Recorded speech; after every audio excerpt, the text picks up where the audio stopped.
நமக்கு தெரியும் இந்த ஜெய்பீம் அப்படிங்கிற படத்துல அது உண்மை சம்பவம் அப்படின்னு நான் நினைக்கிறேன். செங்கனி அப்படிங்கிற அந்த தாய் வந்து தன்னுடைய அப்பா வந்து போலீஸ்காரனால அடிச்சே கொன்னாருன்னு நான் வந்து வளர்ந்ததுக்கு அப்புறம் என்னுடைய பிள்ளைகிட்ட சொல்ல முடியாது. இந்த காசை வாங்கி அதுலதான் உன்னை படிக்க வச்சேன்னு சொல்ல முடியாது அப்படின்னு அந்த காசை வேண்டாம்னு நிராகரிச்ச தாயும் இந்த மண்ணில் இருந்திருக்கிறாங்க.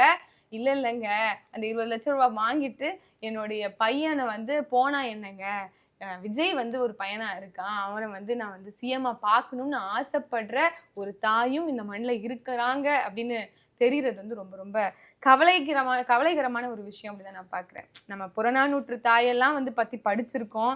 அந்த மண்ணினுடைய மக்களாக நம்ம இருக்கிறோம். நான் என்னுடைய மகன் வந்து அம்பை ஏந்தி செத்தான் அப்படின்னு தெரியும் போது அந்த தாயினுடைய பெருமிதம் இருக்குல்ல, அப்படி பெருமை கொண்ட அந்த போர்ல வந்து மாண்டான் என்னுடைய பையன் அம்ப நெஞ்சில தாங்கி அப்படின்னு பெருமை கொண்ட தாயும் இந்த மண்ணில் தான் இருந்திருக்கிறாங்க. விஜய வந்து கெட்ட நெருக்கத்துல பார்த்து அதுக்கு என்ன என்னுடைய பிள்ளைய பலி கொடுத்துட்டோம், ஒரு வயசு பிள்ளைய பலி கொடுத்தோம் பரவாயில்லை அப்படின்னு நினைக்கிற தாயும் இருக்காங்க. அதுவும் கொடூரமான மரணம்ங்க. குடலெல்லாம் வெளியில வந்துச்சு அப்படின்னு சொன்ன கொடூரமான மரணம். என்னால இன்னைக்கு வரைக்கும் என்னால டேர்ம்ஸுக்கு வர முடியல. இயற்கையான ஒரு மரணத்துல இருந்தே என்னுடைய தந்தையினுடைய வீடியோவை இன்னைக்கு கூட என்னால பார்க்க முடியல. இன்னைக்கும் என்னால அந்த இமோஷன்ஸ்ல இருந்து மீள முடியல. எனக்கு வாப்பா இல்லையா அப்படிங்கிற எண்ணம் எப்போதுமே இருக்கு.